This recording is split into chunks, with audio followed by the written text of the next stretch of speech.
నా పేరు కే పాండురంగారావు. నేను రెనోవా ఎన్హెచ్జిఎల్ హాస్పిటల్లో మెడికల్ గ్యాస్ట్రోంటరాలజిస్ట్. ఈరోజు నేను కొలనోస్కోపీ టెస్ట్ అంటే ఏంటి, ఎవరు చేయించుకోవాలి, దానివల్ల ఉపయోగం ఏంటి అనే విషయం గురించి మాట్లాడతాను. ఎండోస్కోపీ అంటే పేగుల లోపల చూసే ప్రక్రియ. యాక్చువల్లీ అది ఎప్పుడైతే మనం పెద్ద పేగు చూడటానికి ఉపయోగిస్తామో దాన్ని కొలనోస్కోపీ అంటాం. ఈ కొలనోస్కోపీ చేసే ఎక్విప్మెంట్ ఏంటంటే అడ్వాన్స్డ్ ఎక్విప్మెంట్ అనమాట, ఎలక్ట్రానిక్ ఎక్విప్మెంట్. ఇది ఈజీగా అంటే ఫ్లెక్సిబుల్ ఎక్విప్మెంట్ అనమాట. దాన్ని ఈజీగా మనము పేగు లోపల మడతల నుంచి నెగోషియేట్ చేసి పేగు మొత్తం మనం చూడవచ్చు. దీనివల్ల ఏంటంటే ఇంతకుముందు ఇది రాకముందు ఎక్కువ మంది ది బేరియం స్టడీస్ అంటే ఎక్స్రేస్ తోటి ఆధారం చేసుకోండి. ఎక్స్రేస్ ఏంటంటే చిన్న చిన్న లోపాలు ఉంటే గుర్తించలేవు, చాలా పెద్ద లోపం అయితేనే గుర్తించగలుగుతాము.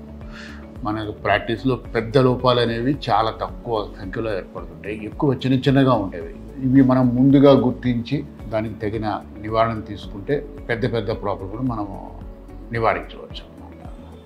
కొలనోస్కోపీ టెస్ట్ అనేది ఎవరు చేయించుకోవాలి, అది చేయించుకోవాలంటే ఏం ప్రికాషన్స్ తీసుకోవాలి, ఈ విషయం గురించి చేద్దాం.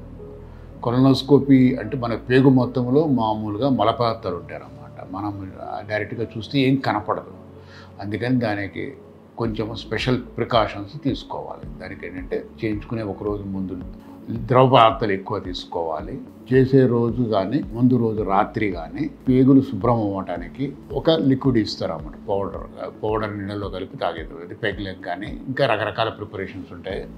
డాక్టర్ గారు చెప్పిన అడ్వైజర్ ప్రకారం మనం తీసుకోవాలన్నమాట. తీసుకుని ఎక్కువ నీళ్ళు తీసుకుంటే 7-8 సార్లు విరేచనలు అవుతాయి.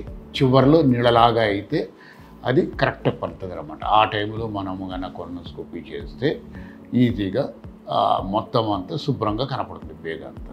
తర్వాత మనము ఈ టెస్ట్ చేసేటప్పుడు కొంచెం నొప్పి ఉంటుంది కాబట్టి జనరల్గా ఐవీ సిరేషన్ అంటే మన నరానికి ఇంజక్షన్ ఇస్తుంది, మత్తు ఇంజక్షన్ ఇచ్చి చేస్తారు.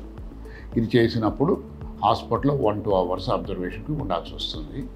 ఈ టెస్ట్ చేసేటప్పుడు ఒక సహాయకుడిని తెచ్చుకోవాలి. అందరూ ఒంటరిగా వస్తే ఈ టెస్ట్ చేయరు. ఇది ఎవరికి చేస్తారు అంటే 2 రకాల టెస్ట్ ఉన్నాయి కొలనోస్కోపీ. ఒకటంటే స్క్రీనింగ్ టెస్ట్, వీళ్ళకి ఏమీ సిమ్టమ్స్ ఉండవు, బట్ క్యాన్సర్ సస్పిషన్ ఎక్కువ ఉంటుంది అన్నమాట. యూజువల్గా ప్రతి దేశంలో కూడా అన్ని మెడికల్ ఆర్గనైజేషన్స్ 45 ఏళ్ళ తర్వాత ఒకసారి కొలనోస్కోపీ చేయించుకోవాలంటారు. ఇది ఎందుకంటే కొలంలో వచ్చే క్యాన్సర్స్ చిన్న చిన్న కంతి రూపం, దాన్ని పాలిప్స్ అంటారు అన్నమాట, డెవలప్ అయ్యి స్లోగా క్యాన్సర్ అవుతాయి. సో మనము 45 ఏళ్ళకి ఒకసారి కొలనోస్కోపీ చేస్తే చిన్న చిన్న కంతులు ఉంటే వాటిని తీసేస్తే మనము కొలాన్ క్యాన్సర్ని నివారించగలుగుతాం అన్నమాట. ఎందుకంటే ఇది కొలాన్ క్యాన్సర్ అనేది చాలా ముఖ్యమైన క్యాన్సర్, చాలా కామన్ క్యాన్సర్ అన్నమాట. దీన్ని ప్రివెంట్ చేయటం వల్ల మనం చాలా ఉపయోగం ఉంటుంది. సో ఈ కొలానిక్ క్యాన్సర్ చేసినప్పుడు కానీ ఏదైనా మాంసం గడ్డలు కనపడితే వాటిని కట్ చేసి తీస్తారు. దానిలో అది పాలిప్ కానీ దానికి క్యాన్సర్ పొటెన్షియల్ ఉన్నదంటే మళ్ళీ రిపీట్గా చేసుకోవాలన్నమాట. కొన్ని క్యాన్సర్ ఎక్కువ క్యాన్సర్ పొటెన్షియల్ ఉంటే 3 years లేకపోతే 5 years, తక్కువ క్యాన్సర్ ఉంటే 10 ఏళ్ళ తర్వాత మళ్ళీ కొలనోస్కోపీ చేసుకోవాలి. దీన్ని స్క్రీనింగ్ కొలనోస్కోపీ అంటారు అన్నమాట. నెక్స్ట్ ఏంటంటే ఈ కొంతమందికి విరేచనం సరిగా అవ్వదు పెద్ద వయసులో ఉన్న వాళ్ళకి. సో విరేచనం కాన్స్టిపేషన్ కానీ, మోషన్లో రక్తం పట్టడం కానీ, కడుపులో నొప్పి రావటము, నొప్పితోటి పాటు మోషను, విరేచనం అయినప్పుడు బంక, రక్తం కలిసి పట్టము, ఈ విరేచనం సరిగా కాకుండా వెయిట్ లాస్ ఉన్నప్పుడు కానీ, అది తెలియకుండా రక్తము ఎస్పెషల్లీ ఐరన్ శరీరంలో 8% తగ్గిపోయి వచ్చే ఎనీమియా ఉంటే వీళ్ళందరూ కొలనోస్కోపీ చేయించుకోవాలి. అదే కాకుండా ఎవరైనా రొటీన్గా ఇప్పుడు అందరూ అల్ట్రాసౌండ్ స్కానింగ్ చేసినప్పుడు పేగులు ఏమైనా వాపు ఉన్నట్టు అలా ఉన్నప్పుడు కూడా మనం చేయాల్సి, సిటీ స్కాన్ చేసినప్పుడు పేగులు ప్రాబ్లం ఉంటే ఇది చేయించుకోవాలన్నమాట.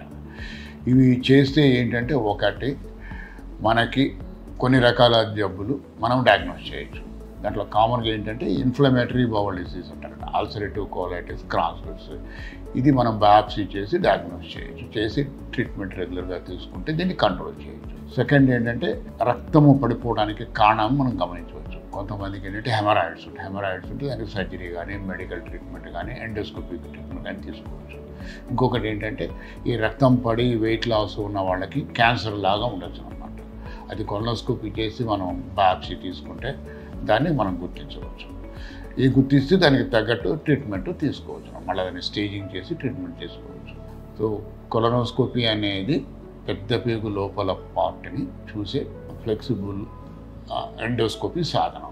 ఇది ఆపరేషన్ లేకుండా పేగులో ఉన్న పార్ట్ని చూడవచ్చు. క్యాన్సర్ ప్రివెన్షన్కి ఉపయోగపడుతుంది. పేగులో ఉన్న ప్రాబ్లమ్ డయాగ్నోస్ చేయడానికి, ట్రీట్మెంట్ ఇవ్వడానికి ఉపయోగపడుతుంది. ఇంకొకటి ఏంటంటే ఇది ఒక్కొక్కసారి ఏంటంటే పేషెంట్స్ బ్లీడింగ్ తోటి వస్తారన్నమాట.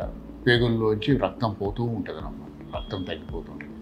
వాళ్ళకి మనం ఎండోస్కోపీ ద్వారా ట్రీట్మెంట్ ఇవ్వచ్చు. ఏపీసీ ఉపయోగించే కానీ, లేకపోతే పాలిపెక్టమీ చేయడం కానీ, ఇంజెక్షన్ చేయడం, క్లిప్స్ వేసి బ్లీడింగ్ కంట్రోల్ చేసి, ఇది డయాగ్నోస్కే కాదు థెరపీకి కూడా ఉపయోగించవచ్చు. పెద్ద పెద్ద పాలిప్, ఇప్పుడు సంక్లిష్టమైన కొలనోస్కోపీలు, ఎక్కువ శక్తివంతమైన కొలనోస్కోపీలు, దీంతో మనము పెద్ద పెద్ద పాలిప్స్ కూడా